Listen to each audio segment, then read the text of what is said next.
Hey friends, how are you? Hope you all are fine. Welcome to my channel. Please subscribe my channel for more informative videos. Today, Sarah tell you it was the perfect day to take her kids, Emily and Jack, to the park. This is the perfect video to learn speaking English. So, don't skip, watch full video. It was a bright and sunny morning when Sarah decided it was the perfect day to take her kids, Emily and Jack, to the park. They had been cooped up inside due to a week of rain, and the sunshine felt like a special treat.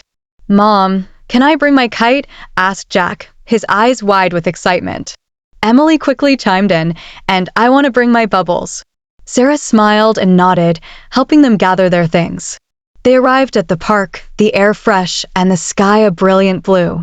The park was alive with the laughter of children and the cheerful chatter of families. Emily ran straight for the playground, her pigtails bouncing as she climbed up the slide, while Jack darted toward the open field to fly his kite. Sarah laid out a blanket under a large oak tree, unpacking snacks and drinks. She watched as Jack's kite soared high, its colorful tail streaming behind it. He laughed in delight as a gentle breeze lifted it higher and higher.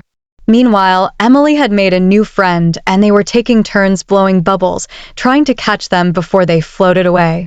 After a while, Sarah called them over for a picnic lunch.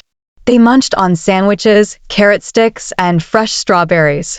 Jack shared a funny story from school that made everyone laugh, and Emily proudly showed off her bubble-blowing skills, producing a particularly large one that glistened in the sunlight before popping.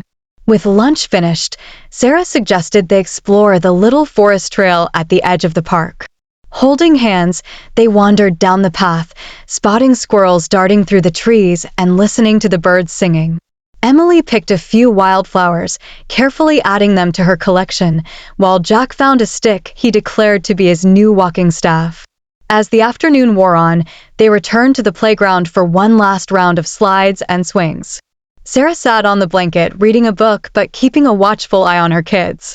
The sun began to dip, casting long shadows and bathing the park in a golden glow.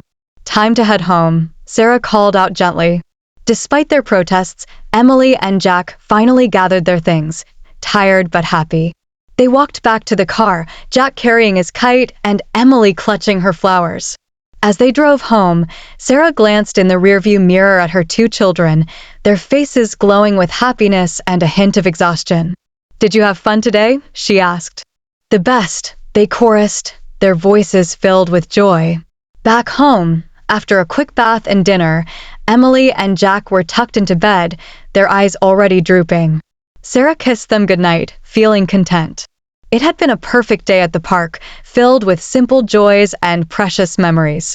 Interesting vocabulary and examples. Before we practice our speaking skills, let's learn interesting English words from the story we've just covered. Improve our English. Listen carefully. Excitement, a feeling of great enthusiasm and eagerness. Example: Jack's excitement was contagious as he waited for his turn to fly the kite. Delight, a feeling of great pleasure. Example: the children's laughter was a pure expression of delight as they played in the park. Cheerful, noticeably happy and optimistic. Example: the park was filled with cheerful chatter from families enjoying the sunny day. Soared, flew or rose high in the air. Example: the kite soared high above the field, dancing with the wind. Glistened, shone with the sparkling light. Example: the bubbles glistened in the sunlight, creating a magical scene. Wandered, walked slowly without a specific destination. Example: they wandered down the forest trail, taking in the sights and sounds of nature. Explored, traveled through an unfamiliar area to learn about it. Example: the family explored the little forest trail, discovering new plants and animals along the way. Protests, expressions of disapproval or objections. Example: despite their protests, Sarah insisted it was time to leave the park. Content, in a state of peaceful happiness. Example: Sarah felt content watching her children play and enjoy the day. Precious, of great value, not to be wasted or treated carelessly. Example: the day at the park created precious memories for Sarah and her children. So don't wait. Start practicing today. Please subscribe or like the video for more learning videos. Thanks for watching and stay blessed.